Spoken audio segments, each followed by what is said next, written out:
ஓம் சாந்தி, ஓம் சாந்தி, ஓம் சாந்தி. பாபா அடிக்கடி ஒரு விசேஷத்தை சொல்வதுண்டு. சுதாமா போல நண்பனாக இருந்து எப்படி சொர்க்க பதவியினுடைய அந்த மாளிகைக்கு வாங்கினாரோ அது போல சங்கமுகத்தில் இருக்கக்கூடிய பிராமண குழந்தைங்களும் சரி அது போல நண்பனாக இருந்து, அதாவது எப்படிப்பட்ட நண்பன், ஏழை நண்பனாக இருந்து 21 ஜென்மத்திற்கு நாம் அந்த ஆஸ்தி வாங்க வேண்டும். அதனால்தான் பாபா கூட சாகார முரளி சொல்லுவதுண்டு, அவ்யக்த வாணியோட சரி அந்த விஷயத்துல சொல்லுவதுண்டு. இன்னைக்கு 9/3/2026 அந்த வாணியில கேள்விகள் செக்ஷன்ல சொல்லியிருப்பாரு. என்ன சொல்லியிருப்பாரு அப்படின்றால், குழந்தைகளுடைய எந்த ஒரு விசேஷ குணத்தை பார்த்து பாப்தாதா மிகவும் குஷி அடைகின்றார். இந்த விசேஷத்தை பத்தி பாபா குஷி அடைகின்றார். பதில் சொல்கின்றார். ஏழை குழந்தைகள் இந்த பிரஜாபிதா பிரம்மகுமாருடைய ஈஸ்வர விஸ்வவித்யாலயத்தினுடைய அந்த யக்ஞத்திற்கு 8 அணா, அதாவது 1 ரூபாய் அனுப்புகின்றார்கள். அப்போ பாபா அதுக்கு நம்ம 8 அணா அந்த 1 ரூபாய் நம்ம கொடுத்தா அதற்கு என்ன செய்வார் பாருங்கள். இதற்கு கைமாறாக எங்களுக்கு மாளிகை கொடுங்கள் அப்படின்னு சொல்கின்றார்கள். அதனால்தான் பாபா சொல்றாங்க, குழந்தைகளே இந்த 1 ரூபாய் கூட சிவபாபாவுடைய யக்ஞத்தில் சேமிப்பாக்கி விட்டது அப்படின்றார். புண்ணிய கணக்குல போயிட்டுன்னு சொல்றார். ஈஸ்வரிய அர்ப்பணம் சொல்லுவாங்க பேர். அதனால உங்களுக்கு 21 பிறவிகளுக்கு மாளிகை கிடைத்துவிடும். இன்னொரு அழகான பக்தியில ரொம்ப ஃபேமஸான உலக புகழ் பெற்றது அந்த கதை சுதாமா உடைய கதை. அதாவது எந்த செலவுமின்றி குழந்தைகளாக உங்களுக்கு உலக ராஜ்யம் கிடைத்து விடுகிறது. ஏழை குழந்தைகளுடைய இந்த சிறப்பான குணத்தை பார்த்து பாபா மிகவும் மகிழ்ச்சி அடைகிறார் அப்படின்னு கேள்விகள் செக்ஷன்ல இன்றைய சாகர் வாணியில சொல்லியிருக்கின்றார். பார்க்கலாம். அழகான சுதாமா பத்தி பாபா சொல்லியிருக்காரு. அந்த கதையை பற்றி நம்ம பார்க்கலாம். நம்ம ஏற்கனவே தெரிஞ்சிருக்கோம், ஸ்ரீ கிருஷ்ணரும் பக்தியில இருக்குது இது. இங்க நமக்கு சங்கமகத்துல சுதாமா என்பவர் யாருன்னா ஆத்மாக்கள், நாம் தான். அதாவது ஸ்ரீ கிருஷ்ணன் பக்தியில இருக்கு இல்லையா, ஸ்ரீ கிருஷ்ணன் இங்க சங்கமகத்துல யாரு? சிவபாபா. இத கேட்க கேட்க நம்ம சங்கமகத்துல சுதாமா என்பவர் யார், சிவபாபா என்பது யார் அப்படின்றது இதுல தெளிவாக பக்தியினுடைய கதையை சேர்த்து நம்ம அழகா பேசலாம். அதாவது ஸ்ரீ கிருஷ்ணரும் சுதாமாவும் பள்ளி பருவத்திலிருந்தே, அதாவது குழந்தை பருவத்திலிருந்தே அதாவது ரொம்ப நண்பர்களாக இருந்தார்கள். அப்போ இருக்கக்கூடிய சமயத்துல அங்க சாந்தபனி அப்படி என்ற ஒரு ரிஷியினுடைய ஆசிரமத்தில் இருவரும் ஒன்றாக படித்தார்கள். எந்த ரிஷி? சாந்தபனி. அந்த ரிஷியுடைய ஆசிரமத்துல 2 பேரும் ஒன்றாக படித்தார்கள். அப்ப படிக்கும் பொழுது சுதாமா ஒரு ஏழை பிராமணராக இருந்தார். ஆனால் ஸ்ரீ கிருஷ்ணர் துவாரகை அப்படினுடைய ராஜகுமாரராக இருந்தார். துவாரகை. இப்படியாக அந்த ரிஷியினுடைய ஆசிரமத்தில் படித்துக் கொண்டிருக்கும் பொழுது, பிறகு அந்த கல்வியை படிப்பு எல்லாம் முடிந்த பிறகு இருவரும் அவரவருடைய இருப்பிடங்களுக்கு சென்று விட்டார்கள். அதாவது ஸ்ரீ கிருஷ்ணர் துவாரைக்கு சென்று அவருடைய ராஜ்ய காரியங்களை கவனித்து வந்தார். இப்படி இருக்கக்கூடிய சமயத்துல ஸ்ரீ கிருஷ்ணனுடைய நண்பராக இருக்கக்கூடிய ஏழை பங்காளனாக இருக்கக்கூடிய சுதாமாவிற்கு ஒரு ஏழை பெண்ணிற்கு திருமணம் நடைபெற்றது. அப்போ திருமணம் நடந்த பிறகு சுதாமாவிற்கு அநேக விதமான குழந்தைகள் பிறந்து விட்டது. இப்படி இருக்கக்கூடிய சமயத்துல சுதாமாவுடைய அந்த ஏழ்மையோடு பெரிய குடும்பம் என்பதால் சுதாமாவுடைய குடும்ப சூழ்நிலை ரொம்ப மோசமானது ஆகிவிட்டது. குழந்தைகள் மற்றும் ஏழ்மையினுடைய காரணத்தினால் ஒரு நாள் சுதாமாவுடைய மனைவி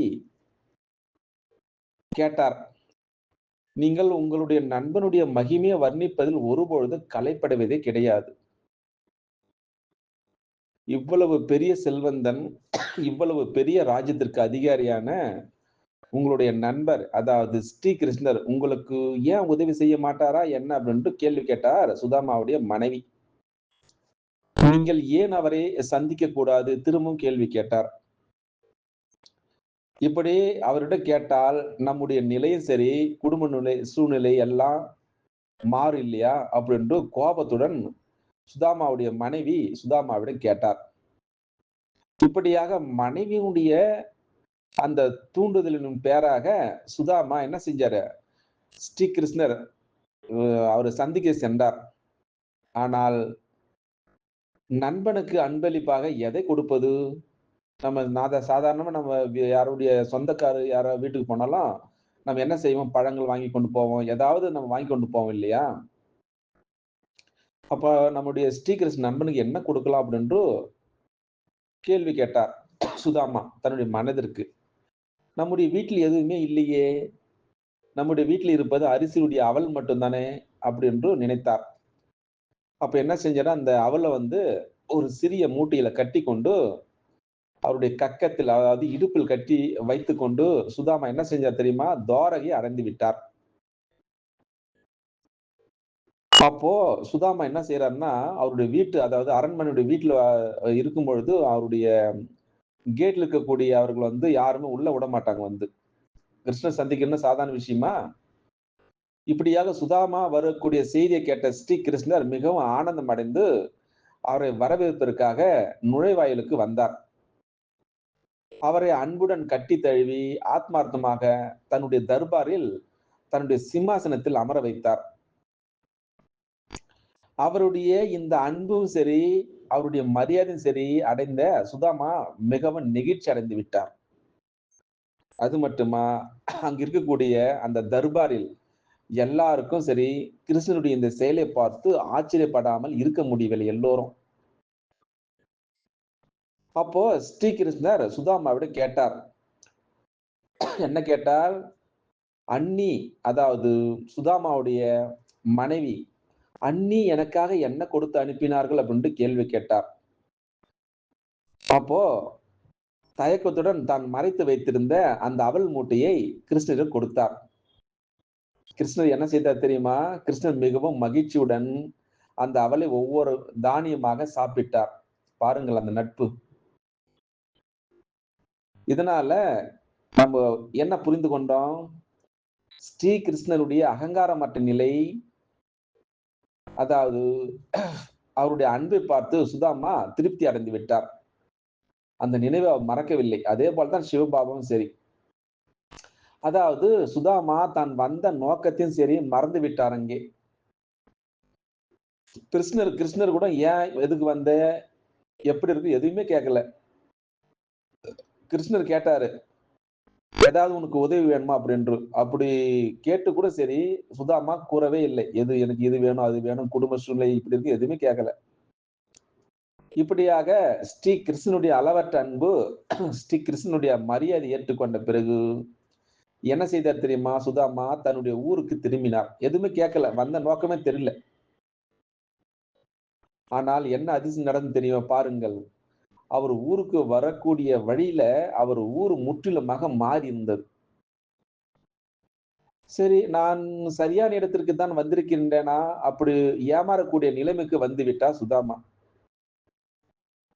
அதற்குள் அங்க இருக்கக்கூடிய ஊர்க்காரர்கள், சுதாமாவுடைய குடும்பத்தினர்கள் எல்லாரும் சரி எப்படி தெரியுமா இருந்தார்கள்? பட்டு ஆடைகள் அணிந்து முழுமையாக அவர்கள் எல்லோரையும் பார்த்த சுதாமா, நான் எதுவுமே கேட்காமலேயே தன்னுடைய அனைத்து ஆசைகளையும் ஸ்ரீ கிருஷ்ணர் நிறைவேற்றி விட்டார் என்பதை என்ன செய்தார்? சுதாமா மனதிற்குள்ளேயே புரிந்து கொண்டார். இதற்கு எல்லாம் காரணம் யாரு? ஸ்ரீ கிருஷ்ணன் தான் அப்படின்னு. பிறகு சுதாமாவுடைய வீடு மாளிகையாக இருந்தது. அந்த மாளிகையில் இருக்கக்கூடிய பசு, செல்வம் எல்லாம் வசதிகளும் ஆகிவிட்டது. பாருங்கள், பக்தியில சுதாமாவுடைய மனதிற்குள்ளேயே ஸ்ரீ கிருஷ்ணருக்கு நன்றி மழை பொழிந்து விட்டார். இது வந்து பாகவதத்துல வந்து ஒரு சுதாமா ஸ்ரீ கிருஷ்ணனுடைய ஒரு கதை அற்புதமாக எழுதப்பட்டிருக்கும். நெறைய யூடியூப் சேனல்லாம் இருக்கும். நல்ல அற்புதமான ஒரு கதை இது. அப்போ நம்ம பாபா இன்னைக்கு சொன்ன மாரி முரளியில ஏழை பங்காளன்னா யாரு? அதனால தான் சிவபாபா ஏழை பங்காளனாக இருந்து, குழந்தைகளாகிய நம்முடைய உண்மையான உள்ளம், நம்முடைய உண்மையான பாவனையுடன் யாராவது ஒரு பைசா இந்த ஈஸ்வரிய சேவையில் ஈடுபடுத்தினால் அவர் என்ன செய்கிறார்? எதிர்காலம் மட்டும் கிடையாது. இந்த சங்கமுகத்திலே சரி, பல மடங்கு பிரதிபலன் விழுகின்றது. கள்ளங்கபடமற்ற சிவபாபா இந்த சங்கமுகத்துல குழந்தைகளுடைய உண்மையான உள்ளத்தினுடைய அந்த உணர்வுகளுக்கான வாடகை முழுமையாக கொடுக்கின்றார். அது மட்டுமா? இந்த சங்கமுகத்துல யார் எந்த அளவிற்கு தன்னுடைய உடல், தன்னுடைய மனம், தன்னுடைய பொருள், தன்னுடைய மனம், தன்னுடைய சொல், தன்னுடைய செயலை யார் இந்த ஈஸ்வரிய சேவையில் பயன்படுத்துகிறார்களோ, அதற்கான பலனை அவர்களுக்கு இந்த பிறப்பில் மட்டுமின்றி சரி, வரக்கூடிய 21 பிறவிகளுக்கும் கிடைத்துக் கொண்டிருக்கும் அப்படின்று சிவபாபா நமக்கு அடிக்கடி இந்த சுதாமாவுடைய உதாரணத்தை சொல்லி நமக்கு ஏழை பங்காளனாக இருந்து 21 பிறவிகளுக்கு நமக்கு வந்து சுகத்தை கொடுக்கின்றார். அற்புதமான கதை இது. அச்சா. ஓம் சாந்தி. ஓம் சாந்தி. ஓம் சாந்தி. ஓம் சாந்தி. பாபா அடிக்கடி ஒரு விசேஷத்தை சொல்வதுண்டு. சுதாமா போல வந்து நண்பனாக இருந்து எப்படி சொர்க்க பதவியினுடைய அந்த மாளிகைக்கு வாங்கினாரோ அது போல சங்கமுகத்தில் இருக்கக்கூடிய பிராமண குழந்தைங்களும் சரி அது போல நண்பனாக இருந்து அது